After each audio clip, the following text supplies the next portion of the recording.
I've went through every single duel in the Big Ten and written down and looked at the match scores for every single duel. So I'm going to tell you what I think is going to happen this Big Ten season.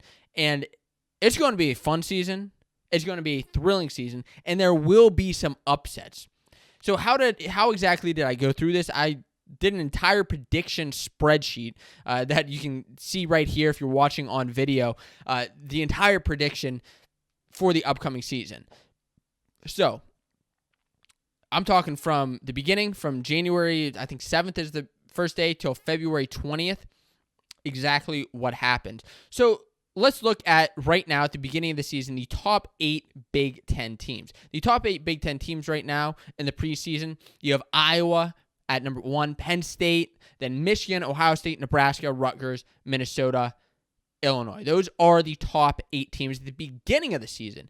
But what's going to happen throughout the season? Are they going to stay in that order? And I mean, I'm going to tell you right now, because I went through it, the answer is no.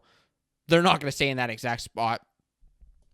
I know you're pumped to find out what happens. So let's start at the beginning of the season. The first few weeks, this is taking place right after the National Collegiate Duels, which are happening December 20th, I believe, is the weekend that they're going to be happening. But so there will be some duels that have already happened. You know, we may already have a Penn State and Iowa duel, and there may be a different number 1 and number 2. But that duel, that I guess potential rematch, is happening January 28th. But what happens before that? Leading up to that, don't expect many upsets. I think for the most part, there may be a couple of upsets leading into that, but not a crazy amount. So let's look at some of the best duels leading into that week. And some of the best duels right now, Nebraska and Minnesota, which I think could be an upset. Illinois at Rutgers, possible upset. Iowa at Ohio State. Michigan at Penn State. Nebraska at Northwestern. And I think that Nebraska and Northwestern can be a close one. Even though I have Northwestern ranked like bottom 10 through 14, I still think that they can challenge Nebraska. Remember, wrestling's all about the matchups.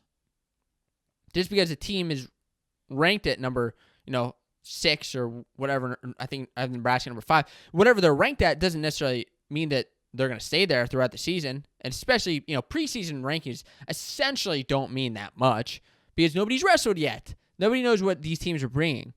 So let's talk about some of these big things happening. Illinois, first team I want to talk about, could really gain ranks this year with Bird, Duncan, Mikey Carr back in the lineup, the Broncos. I think Illinois is that team, and I'll talk about some of the superlatives I have for these teams at the end of this video, but I think they can really gain some ranks this year. The next team, and the next duel I want to talk about, Nebraska and Minnesota. That's going to be a fun one. Cronin and McKee, Blockus and Lovett, Robb and Brayton Lee. I think that can be an incredibly fun duel to watch. And I think, Nebraska will likely get the edge, but I don't know. Minnesota may be able to get that upset. I think that's, right now, I'm calling an upset for Minnesota. I think that they can get that win over Nebraska, which would kind of hurt Nebraska, but at the beginning of the season, but they still have a lot of chances. Because Nebraska has an incredibly difficult schedule. They're wrestling Iowa, Penn State, Michigan. Now, Michigan, let's talk about Michigan. They need to beat Penn State at the beginning of the year. If they want to stay at number 3, or excuse me, if they don't want to stay at number 3, they got to beat Penn State. Penn State wrestles Iowa a couple of weeks later, but Michigan's got to start off strong. They need to find a way to beat the Nittany Lions early on. Otherwise, they're just going to stay there because they're not wrestling Iowa. They're not wrestling like any other of those top teams, and it's a tough spot to be at number 3. But with Massa versus Chirachi, Amin and Brooks, Brucky and Dean, Paris and Kirkfleet, it's going to be a very fun duel to watch. And I think that Penn State gets the edge, but just barely. Now, Northwestern, unfortunately, because they're losing their coaches, they actually, surprisingly, they finished top 10 at NCAAs last year. Maybe not surprisingly. I mean, with Yo-Yo Thomas, with Ryan Deacon, they had a really good team of All-Americans, but if they could beat Nebraska early on, I think that could help turn the tides for their season, which right now isn't looking phenomenal just because of the outlook of losing their coaches. But otherwise, if they don't get a great win early on, like against the Nebraska, it could turn into that downward spiral, which would be really unfortunate and not something that I'd want to see. The middle of the season, starting on January 28th, running through February 6th, this is when things are really going to pick up. I mean, I think the best duel up to this point is Michigan and Penn State. I mean, it is the best duel leading up to this point, but this is where things are really going to pick up. You may be seeing some upsets. This is the bulk, the meat of the conference season, where you're going to see how these teams really stack up against each other. The best duels here, Penn State at Iowa, the best duel of the season. Northwestern at Illinois, where I think you could see a possible upset. Minnesota at Illinois, and then Minnesota at Purdue. Interestingly enough, between Northwestern, Illinois, Purdue, and Minnesota, those are all teams like in that 6 to 10, 6 to 12 kind of range, where I think that's really going to help solve where each of these teams are. They got to wrestle. So first of all, Penn State and Iowa. Let me give you my quick little prediction. It's going to be incredibly tight. Incredibly tight. And after going through the lineups, I predicted an 18-18 duel that ends up on criteria. Yeah, that right now, that's where it is. There's not much room for bonus. I mean, you know that Penn State's a bonus team, but are they going to score a bonus against Iowa? Maybe in a couple of spots, but I mean, maybe Brooks. I think that's who I have potentially getting like a big pin. I think that could happen. Otherwise, not much. Spencer Lee's going to get some bonus. That's like, without a doubt, he's going to get either 4, 5, or 6, especially against like maybe a Penn State newcomer. Like it's Spencer Lee, that's what you count on. And then these other duels are just going to be so fun to watch. Matches are going to be so much to watch. I think it's going to come down to what these Penn State newcomers can do. What can Gary Steen do against Spencer Lee? He's just going to go out there and get pinned, or is he going to put up a fight? Van Ness, it's either going to be him or Bartlett at 49. Facundo at 65. How is he going to stack up against a Marinelli who, is back with a vengeance this year? And then I think Dean and Kirkfleet, I think each of those guys are going to put up a good match at 97 and heavyweight, and it'll just be interesting to see how it ends up. Right now, based on the criteria, yeah, I got Penn State winning, okay? I'm a Penn Stater. That's who I'm rooting for, and I think that's legitimately who I think can win. Now, Iowa is the favorite. They are at home, and I don't think it's out of the question that they win. I'm not going to be, surprised if they win, but right now in the preseason, what is it, 3-4 months away? That's who I have winning.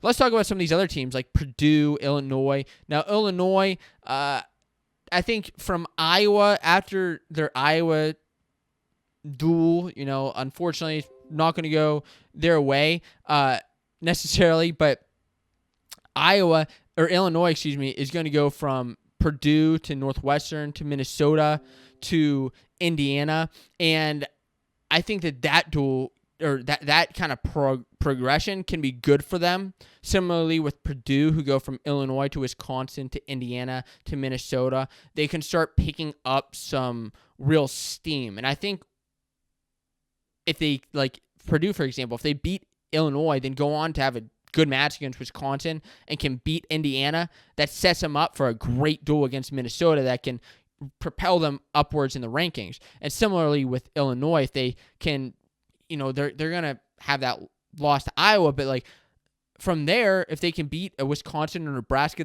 that's going to look really good for the rest of their season. And same with Northwestern versus Illinois. I mean, it's going to be, at that point, a make or break for both teams at the bulk of the season. It's going to make or break their season. It's going to shape their seasons as they head on to these other teams from there on out.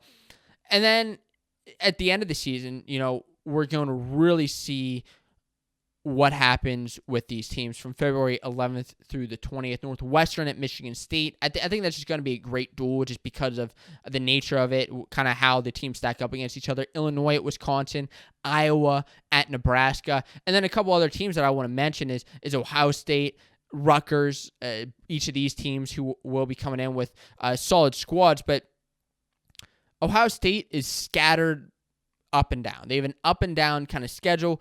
They're going to take a rough loss to Iowa, but then, or they're going to start out strong, with Michigan State, then on to Michigan, which, could be a good duel, I think. Then on to Iowa, not going to turn out so well. Maryland, which they should beat, to Penn State. I don't think they're going to be able to beat them. Rutgers, Minnesota, Indiana. So they're going to end strong, but from there, it's kind of, middle of the season is kind of a roller coaster for them. And Rutgers is kind of similar. They should start out with 3 wins, then kind of maybe go up and down. And that's why, like, Ohio State and Rutgers, that duel is going to be a great duel to watch for the rankings. As far as these other duels, at this point in the season, from February 11th to the 20th, the season is going to be mostly decided. It really is. Illinois at Wisconsin, maybe a tight duel. I think Wisconsin has a couple dark horses. Braxton Amos could sway some results, I really think, with Wisconsin. And they have a couple other, tough guys, with Barnett coming back as an All-American. I think they really stand a chance to do well this season. And then Iowa at Nebraska, that's the end of the season. That's the season finale, if you will, that I think it's just going to be a fun last duel that everybody's going to want to watch, just because it's the final duel of the season. I don't necessarily know that it's going to mean much. Last year, Iowa clobbered Nebraska. We'll see. I think it's going to be a similar result this year. Maybe Iowa doesn't put in all their starters if they start to save guys and that who are injured, maybe for the Big Tens. But, it's still going to be a fun last duel to watch. Now let's talk about some superlatives, and then I'll get into the postseason rankings. So exactly what their records are, where these teams are going to end up. So the preseason Big Ten superlatives. These are a lot of fun. Had a lot of fun putting these together.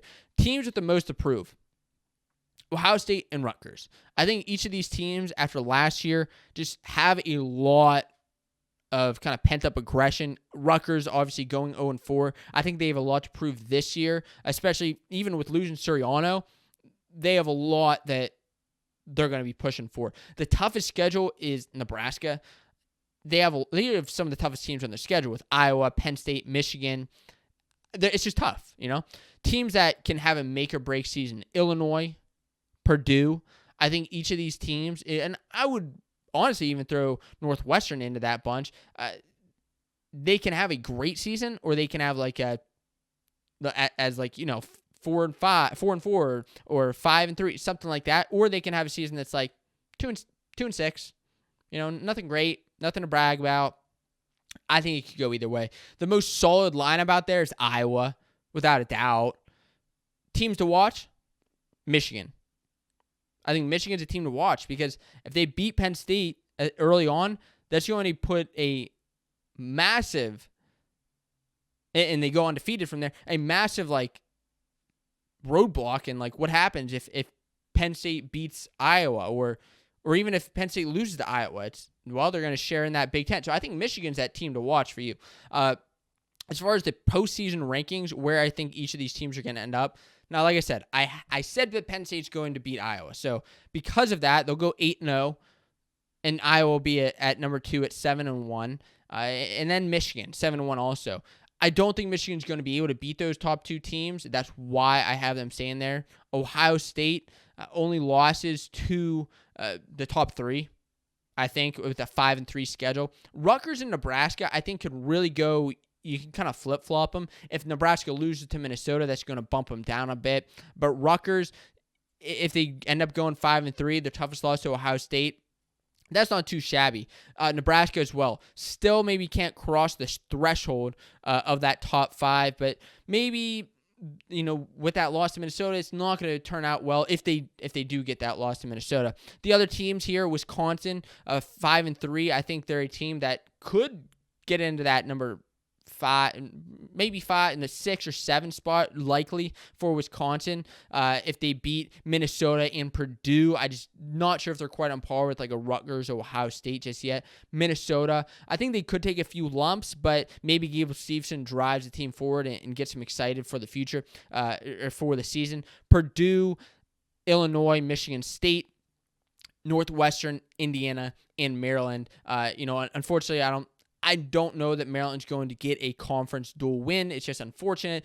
I wish that they did, but between those other teams kind of battling there. It'll be interesting to see. Hey, did you know that the audio version of the full hour-long Fanco Wrestling Show is available for free? You can download the latest episode by searching for the Fanco Wrestling Show on Apple Podcasts or Spotify. I hope I can make your on-the-go commute or gym workout that much better.